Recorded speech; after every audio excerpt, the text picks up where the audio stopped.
Today, let's talk about law of attraction. I spoke about law of karma, I spoke about law of reincarnation. Today, the topic is law of attraction, which is a sensation for the last 10 years or maybe more.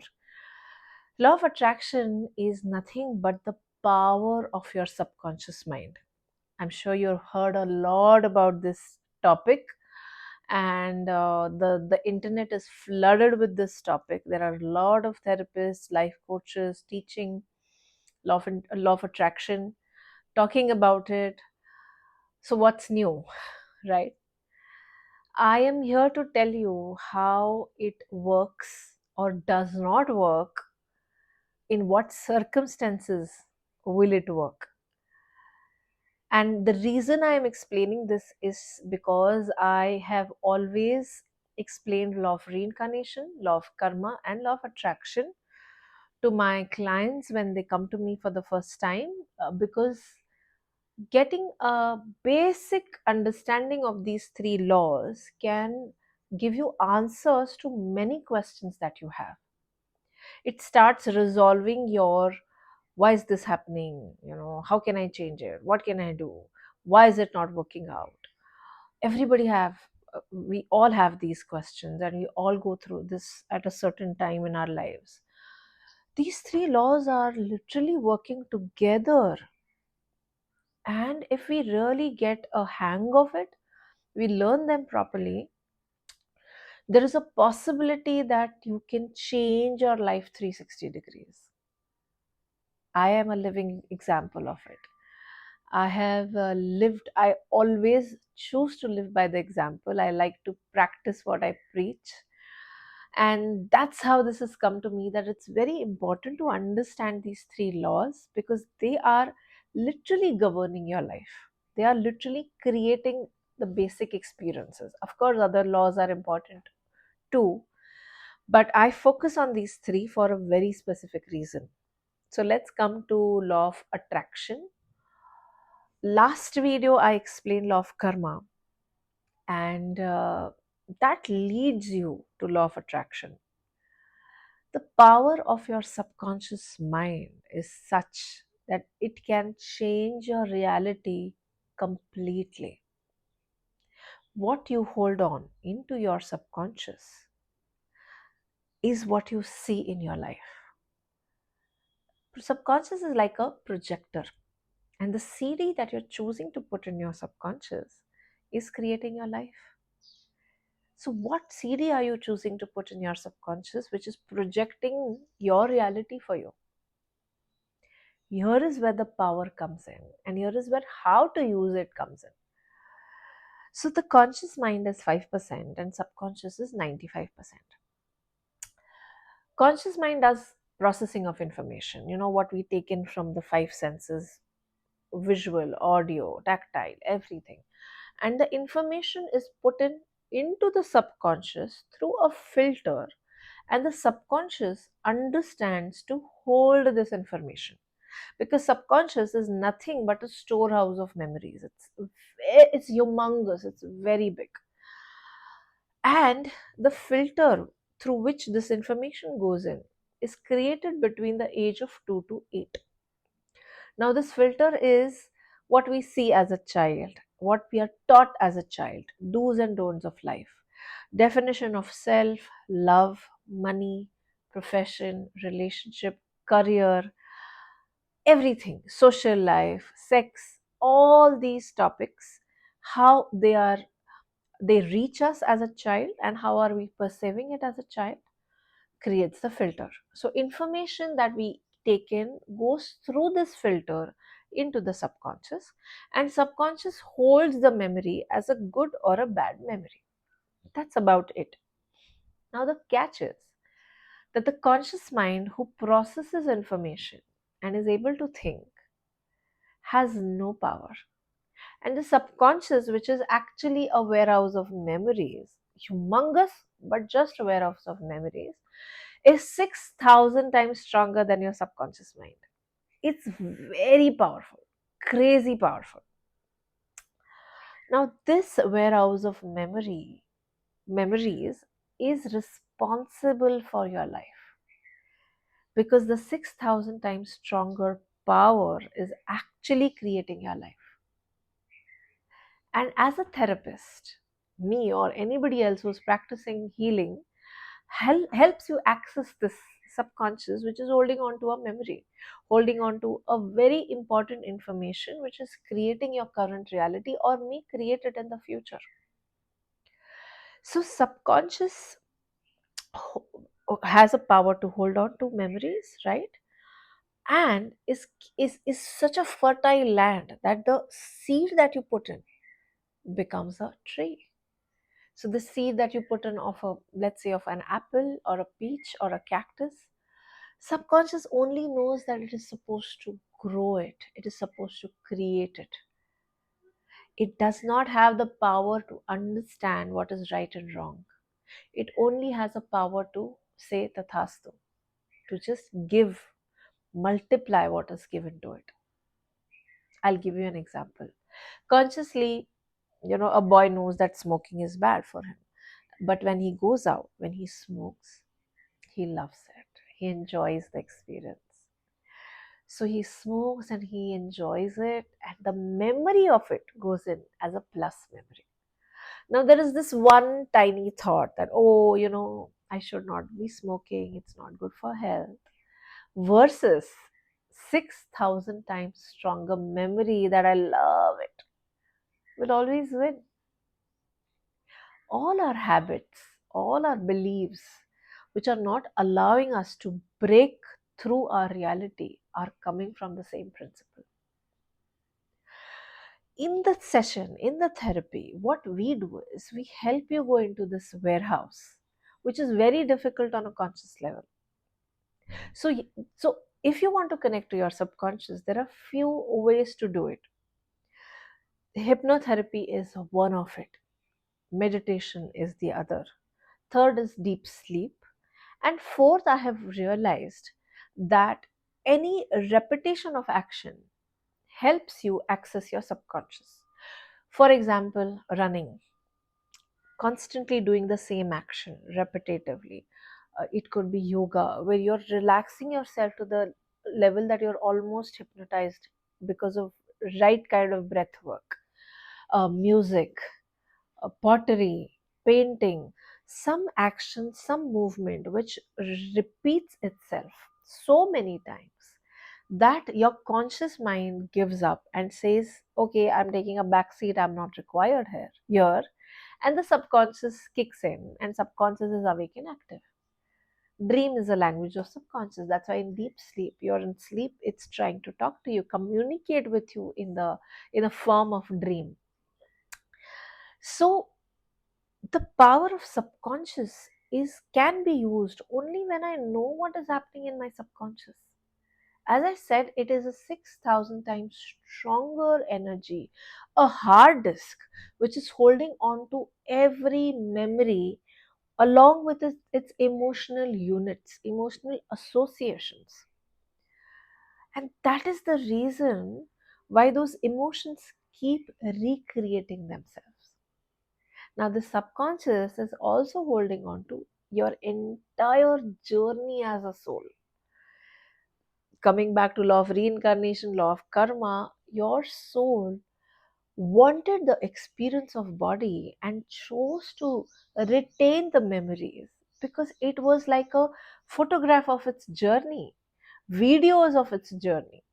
That memory is in the subconscious. As we progress in this lifetime, the past life memories go into a unconscious or a frozen zone, frozen section. But we do not have a drainage pipe. We do not have anything where it can go out of our system. It remains. Recollection is a problem because of a humongous memory collection that we have in our hard disk. So, right from you were a crystal till your current birth, everything is stored in your hard disk. Only a recollection is a problem, which we achieve in therapy, which we achieve in hypnotherapy, in trance, in trying to get that out of your system. That's how it is. That is why, from the age of 0 to 2, kids are imaginary. They think that they are imagining, they are visualizing. They talk about things that we've never told them. You think they're lying, it's a phase where they lie. It's actually their past life. It's actually their experience of past, which is going on in their head. They smile, they laugh, they cry in their sleep. All that is because there's humongous data repeating itself. But after that, when there are new experiences coming in for a child, everything becomes dormant, unconscious, but it has not left you. In therapy, when we access that, we are able to get exact information that is required to create a different life, or to heal an ailment, or to make a difference in your present. So, the power of subconscious is the power of memory that you're holding on to, and the power of emotional associations of that memory. A very simple example, one more quick example. When you smell a certain fragrance, when you hear a certain sound, your subconscious takes you to your childhood. And you're like, oh, this smell is exactly how my mother used to cook, or my dadi used to cook, or my nani used to cook. Oh, this is such a familiar smell. It's because the association of that smell and the emotion of comfort, of love, of family is stored in your subconscious. So every time in present you feel that, you smell that, it takes you back to that memory. That's the power of subconscious. All that I have ever lived, all the emotions, memories, thoughts that I've ever lived as a soul stay with me, and they recreate themselves, because that's the only thing my subconscious understands. Unless I make an effort to take you back into the subconscious, understand that this particular memory and emotional association with is no longer relevant, then slowly I let it go. Then my subconscious is ready to create a new reality. Till then, it is just trying to give you a familiar experience, familiar manifestation that you've had before. It's not judging it right and wrong, it's just recreating an experience. That is how you are constantly living your life. You're putting the CD on loop and you're watching your life. Becoming mindful, becoming more aware what's happening within you is the only way to progress.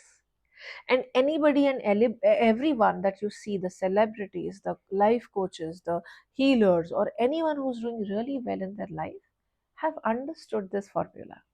They are ready to understand what's happening and to change it.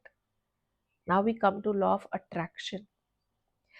This power of subconscious mind can be used by creating a right kind of emotion, which eventually is a frequency of energy.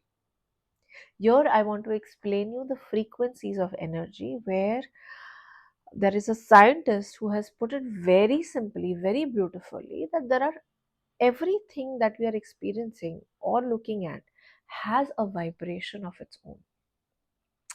That vibration is nothing but an energy frequency, and it is frequency is very specific. It is actually vibrating at a certain frequency. So are your emotions and feelings. So this scientist came up with a parameter to understand where to go to be able to manifest better. It starts from 0. It The middle is 500, where it's a frequency of love, and you go to 1000. So Christy Marie Sheldon is one of very popular, very big names in healing, who also came up with this. She used the same principle and taught a lot on this line. You do check her out; she's brilliant. Christy Marie Sheldon also said that if you are vibrating under 500, then you are recreating your past, because you're not achieving a change or a shift in your reality by raising your vibration.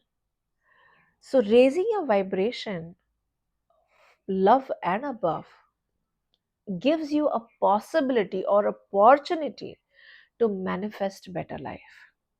That's how it is. 0, 200, 300, you reach probably anger, apathy, guilt, fear and guilt are one of the lowest that you can go. You progress to certain resentment, jealousy, anger. Then you start coming to understanding, being a little mindful. And that's how you reach a stage of love, because nothing can be healed if there is no love. Love is a formula. Love and light is a formula to be able to heal, to be able to grow in anything, even in your own life, and the growth that you're expecting out of yourself. So every emotion that I just uh, told you about have a frequency of their own. If I'm constantly operating on fear, I am going to attract energy of fear, because my subconscious is recreating a program of fear. If I go above love is forgiveness, is gratitude, thankfulness, celebration, playfulness, humor, beauty, all these emotions that make us very, very happy, purity, joy. These are the emotions of high frequency, which, if we choose to live in or stay at, can create amazing life for ourselves. Be it health, be it money, be it relationship, what else is there, right? So the whole idea of working out law of attraction, using it at its best, is to stay above love, or love at least. How do you do that? There are many techniques to reach there, but deal with all your emotions below love to slowly graduate to the point of love, so that you are creating a feeling, an emotion which is of higher vibration constantly in your energy field, so that the universe understands the frequency you're in. It's like a radio channel. The one you set out for will catch the frequency of that channel. So if I set out for love, I will catch the frequency of that. If I set out for abundance, I will catch the frequency of that. How do you create that frequency? Universe doesn't understand Marathi, Hindi, English, Japanese, German. It doesn't understand language. Its language is emotion and feelings, which means its language is frequency, energy. So when I create energy of love, energy of gratitude, energy of blessing, it understands that, because I'm using the words for my understanding, but it is translating a frequency for the universe to understand it. So it is actually responding to the frequency of emotion of love, which I feel and which I keep recreating in my entire day, a week, a month, and the universe responds. How do I create that? Anything and everything that makes me feel a certain way, I choose to very consciously recreate it through visuals, through experiences, through meditation. And when I create it, it's very important to create it on mind, body, and energy level. Only if I'm able to create it on all these three levels, the universe catches that frequency. My life is tough. I hate my life. I hate myself. These are affirmations, negative ones, but affirmations, something that you're repeating to yourself and universe is sending you to validate your emotion, your energy, your frequency, to hate yourself more, to hate your life more. It says, oh, that's what the frequency she wants. Let me give her one more failure so that her emotion is validated and she's, in a comfort place.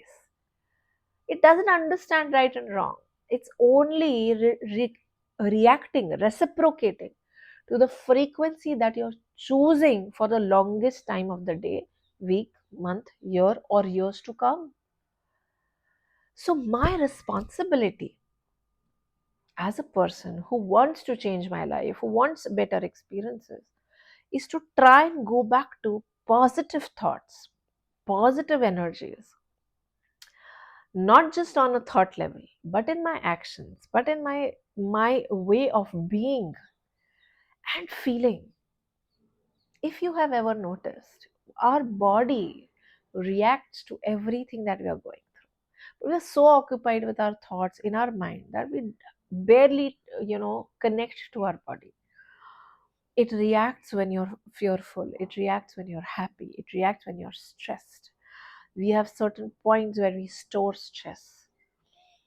We have to very consciously let go of that and create a certain energy where I feel it in my body, I feel it in my mind, and I feel it in my energy, so that the universe knows what I want, because it's not listening to my words. It's listening to my how I feel, how my body feels, how my energy feels, how my brain is operating, what thoughts am I thinking. Accumulation of that, what frequency am I exuberating out of my existence, is being reciprocated. So two things.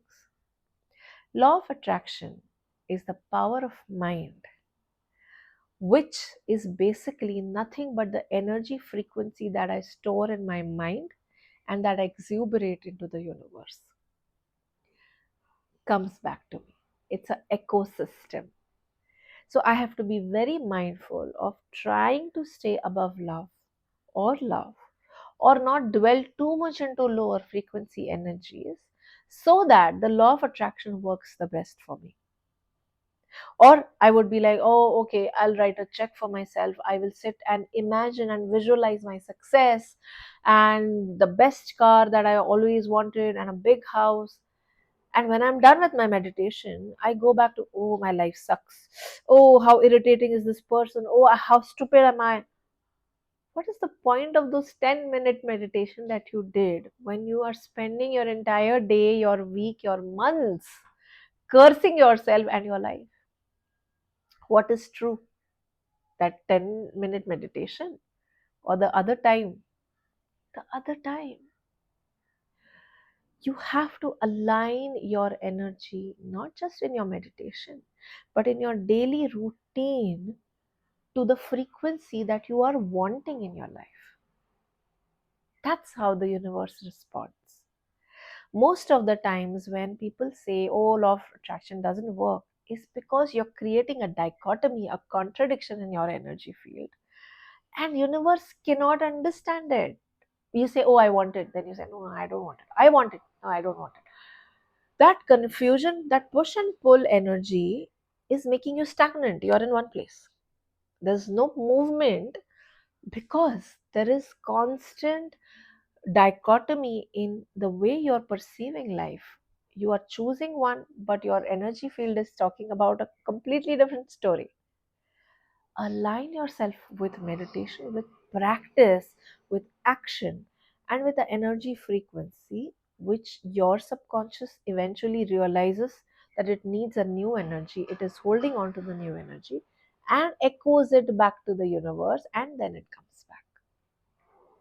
It's actually quite simple. The principle is very simple. The usage will take a bit of a time, or perseverance, I would say, but smart work, not hard work. So, this is what the law of attraction is all about. It's about what I hold in my system, the frequency of energy, which is created by my own emotion, and then it echoes into the universe, and universe says Tathastu. I bless you with this. Good or bad, doesn't matter. And it comes back to me. So use your thoughts, your way of processing information, your way of looking at yourself, life, more wisely. Live by those words, live by your actions, the positivity that you're choosing for 10 minutes in your meditation or in your affirmation time or in showing the world how positive you are. Be that inside so that you're giving out the right vibration into the universe so that it reciprocates the right vibration back.